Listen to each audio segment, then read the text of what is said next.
It says, one day you'll make sense of it all, Jesus. One day all our questions resolved. And I was thinking to myself, well, I've got a few questions. I'm looking forward to when they're resolved. And I know some of you have some questions. And what I want to do is I want to look at probably one of the big questions that for many of us we might have, which is connected to eternity, connected to what happens when we die, connected to, is there an afterlife? And over the next couple of weeks, I want to look at this idea of what does this mean and what does the Bible have to say and how can we maybe understand a little bit more about this subject. So I want to talk to you about, first of all this morning, living for eternity and the idea of what are we living for? Is there something more that we're living for, or are we focused on the world that we're in now?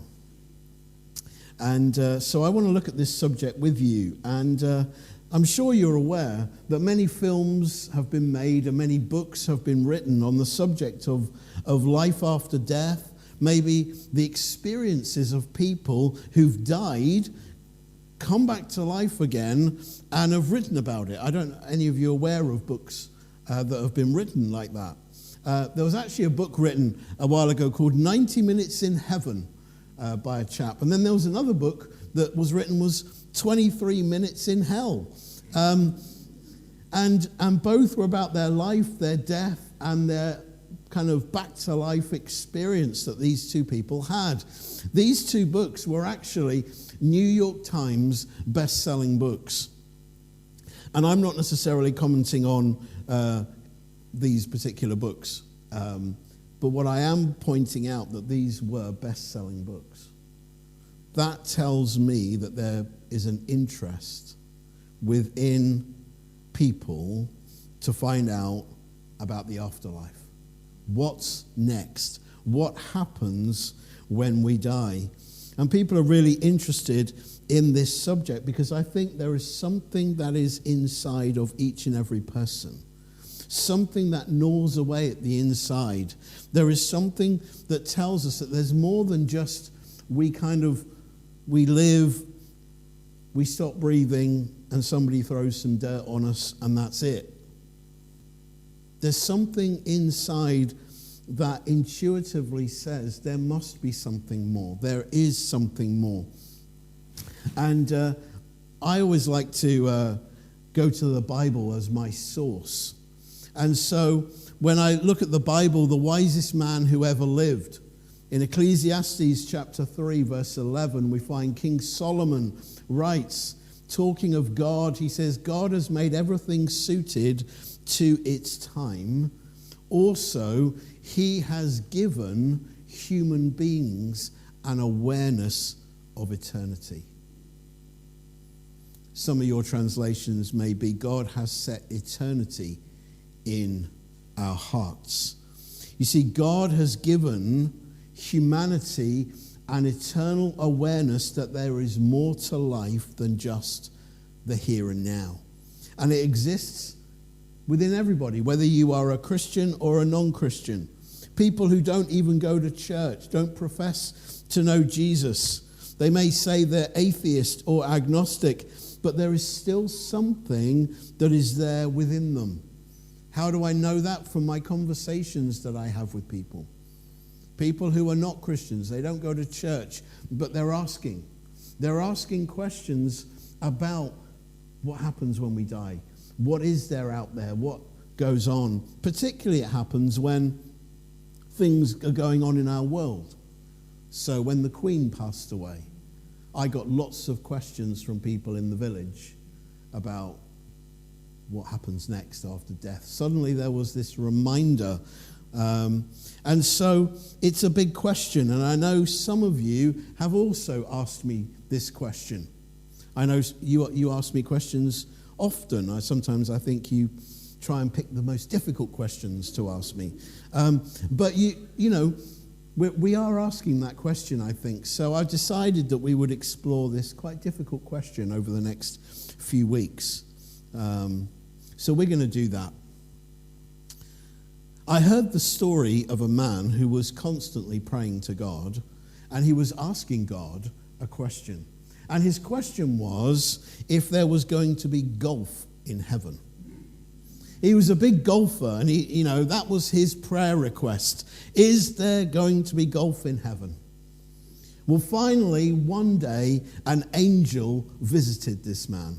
And the angel said, I've been sent in response to your prayer. The man's like, really? Oh, tell me the truth. Is there golf in heaven? The angel said, well, I have some good news and some bad news. And the guy says, well, what's the good news? And the angel says, the good news is there's going to be golf in heaven. In fact, you can play 24/7. There's no darkness, so it's light all the time. You could just keep playing. There's no bad weather, so it's beautiful sunshine all the time. It's going to be beautiful. Every day will be a golf day. It's going to be amazing. You're going to play on all the best golf courses. And the man's like, I'm so excited. He's like, my dreams have come true. My prayer is answered. What's the bad news? And the angel said, you're teeing off on Thursday.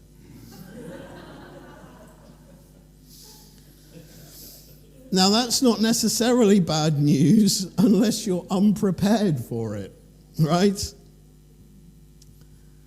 But for many of us, we like the idea of going to heaven, don't we? Yeah. But as an old country song that I used to listen to, it says, everybody wants to go to heaven, but nobody wants to go now. And I think that can be quite a profound truth. Everyone likes the idea of heaven. We don't want to go yet. But the fact of the matter is, there is an appointed day for each of us when we will die. The statistics don't lie, do they? 1 out of 1 people dies. Okay? So we need to be prepared, don't we? As well as maybe having an understanding of the afterlife. So that's what we're going to explore a little bit. And people used to come up to Jesus and ask him questions. Often they would bring a question, and here is one of the questions that Jesus was once asked. In Luke 18, verse 18, this is recorded in Matthew, in Mark, in Luke. Actually, it's asked repeatedly to him from different people. One of the leaders asked him, "Good Rabbi, what should I do to obtain eternal life?" I wonder how you would answer that question. If someone asked you while you're out walking or out in the village, and they knew you were a Christian, and they said, "What should I do to obtain eternal life?" So I want you to notice this firstly. I just want to kind of look at kind of what was going on. So the man says, "What should I do?" He didn't really have a concept of the grace that we sing about today. He was looking to do something. Most religions in the world are trying to do something to get to God. Many people think that actually that's what we have to do to gain our entry into heaven. If we could just be a good person, if we could just be kind to people, if we could just put a bit of money in the offering plate, maybe if we attend church each Sunday, maybe my good works could outweigh my bad and then tip the scales so I can gain eternal life. And so many people think that way. And this person who came to Jesus is thinking in that way. What do I have to do in order to gain eternal life? And the word actually in the original language, it means an act or an achievement, something you can achieve. It also means a performance. And we might think about that and think, well, people think, what performance can I put on? What act can I put on that might gain my way into heaven? And he's asking, how do I gain this? And I think, obviously, in some circumstances, we have the story of the rich young ruler. Do you remember him? And so it's described in the other Gospels as this leader, this rich young ruler who comes and says, what must I do? And it implies the sense that maybe he wants to give some money. What must I do? Well, I'll tell you what, I'll give some money to the synagogue, or I'll give some money, we might say, I'll give some money to the church, and then I might be able to get in. So he's asking these questions, but he's not really understanding the truth of eternal life. And let me just look at that, the word eternal. I'm sure we're aware it means without end, never to cease, everlasting. But it has a root word that basically means forever. I think we can understand that, can't we? What must I do to gain forever life? What does the word life mean? Well, it's the state of one who's not breathing. I'm not a medical professional, but I believe that when you stop breathing, that's one of the number one causes of death, isn't it? Is that right? Yeah? As I said, I'm not a medical professional, but, how did the person die? They stopped breathing. Okay? So the word life means somebody who has life within them, who is breathing. And it means to be timeless or ageless. So if we were thinking of this question, what performance must I do in order to gain forever ageless? We like the sound of that, don't we? Forever ageless. I don't know about you, but we kind of can get obsessed with living forever. I don't know if you've noticed that. Let me give you an example. In 2021, the global anti-aging market, was estimated to be worth around $62.6 billion. Now, this includes anti-aging formulas, creams, skincare products. Now, I'm sure none of you have got stuff like that here, but the reality of the fact is we can do all we want, can't we? But at some point we're going to get some wrinkles, okay? So in reality, we are all aging, and we're aging even as I speak. Sorry about that, there's no way around it, but the idea that eternal, ageless, forever ageless. But I don't know about you, but time seems to be so fleeting, doesn't it? It's going quickly. I know when you're younger, you never really think about this stuff, do you? Because you've got your whole life ahead of you. But as we get a little bit older, as we kind of turn the pages, it starts going quick, doesn't it? I mean, we're already halfway through 2024. It only seems like yesterday it was 2023. It passes so quickly, and it just seems that we can become obsessed with living forever. Our society as a people, as a human race, we're spending money on products because we want to look younger and we don't want to get old. But how does that relate to us in the church? Well, I hear people in the church quote a verse all the time, and it says, "To live is Christ and to die is gain." Anyone ever quoted that verse? And yet, we end up doing all we can to not die. And I always think there's a bit of a paradox there, because we're claiming and saying, oh yes, to die is gain, and then we're like, oh no, we don't want to die. And we can have this obsession with kind of wanting to live forever. For instance, anybody familiar with the fountain of youth? Anyone ever heard of that? Do you know what that is? A mythical spring which allegedly restores the youth of anyone who drinks or bathes in its waters. Everyone familiar with that? I saw a video the other day on Facebook. It was one of these pranks. It's a joke, and a lady. She was probably in her late 70s maybe, and she walks into this pond, there's a fountain, and there are people all sat around having ice creams. And she walks in, and she gets to the middle, and she just goes down. And a couple of seconds later, a young 20-something pops up. Well, you should see the reaction of people who are sat around, who've watched this older lady walk in, and next minute, out pops this young, sort of gorgeous-looking 20-year-old. It was quite amusing, the idea of this fountain of youth. I don't know whether you know where it comes from.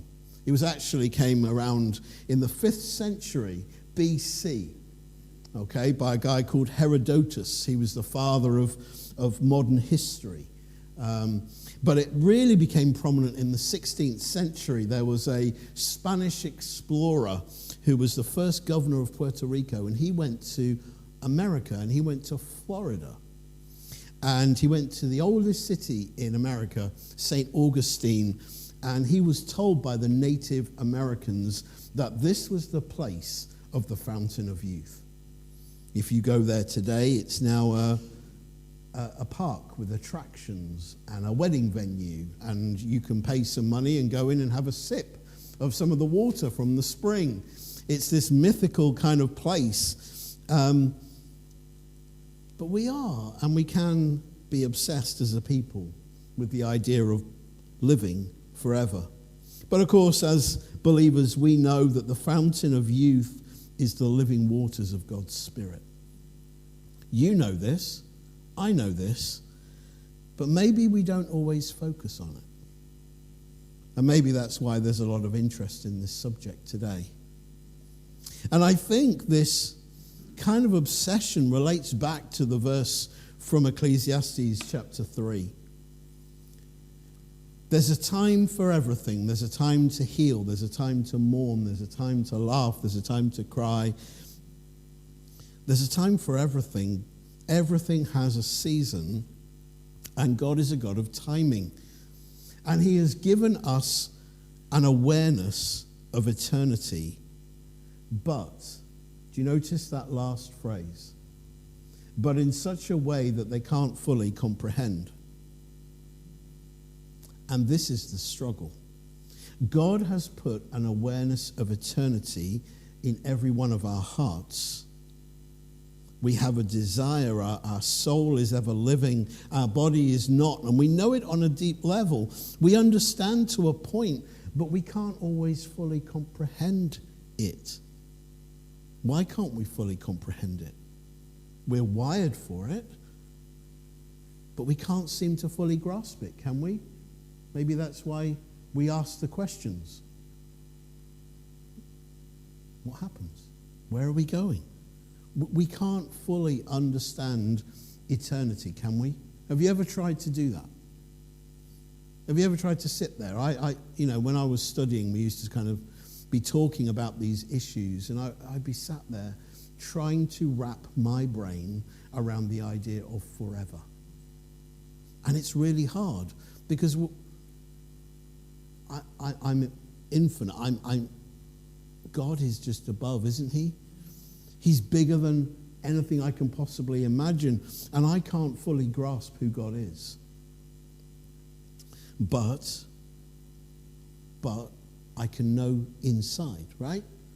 So we know that when a person is born, and we know when a person dies, and we might use a phrase, "they're with Jesus." But we can't really fully comprehend what that looks like. But we know it to be true. So hopefully God can help us comprehend it a little bit more. And I think it would serve us well that as we try and explore a little bit and ask God to help us understand a little bit more, so that as we're living this life, we live this life for eternity. And I wanted to share with you a story. It's one of my favorite stories on the subject of eternity. And it was about a chap, and I may have shared this with you. His name was Arthur. Do you remember this story? There was a chap called Arthur, and he lived in a slum in Sydney. And he was a raging alcoholic. He was in and out of mental asylums. He fought during the First World War, ended up coming back. He'd been gassed, and he'd lost the sight in one eye, I think, and he was struggling to walk. And he came from a family of alcoholics, and he basically was just slipping further and further and further into alcoholism. Until one day, he was invited to a church for a cup of tea and something to eat. And he was hungry, so he went along. That day, he gave his life to the Lord. He gave up the drink, and he got a job. And a few months later, he was in a church, and he heard an evangelist. And the evangelist was speaking. And the evangelist said, "I wish I could shout eternity through the streets of Sydney." Arthur said that the evangelist kept repeating himself with this word, eternity, eternity, eternity.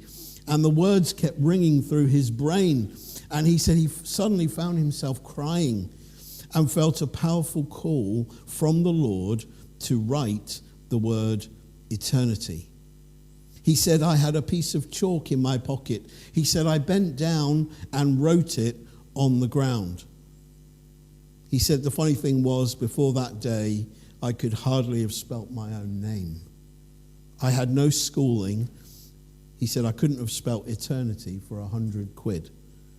But it came out perfectly spelt, smoothly."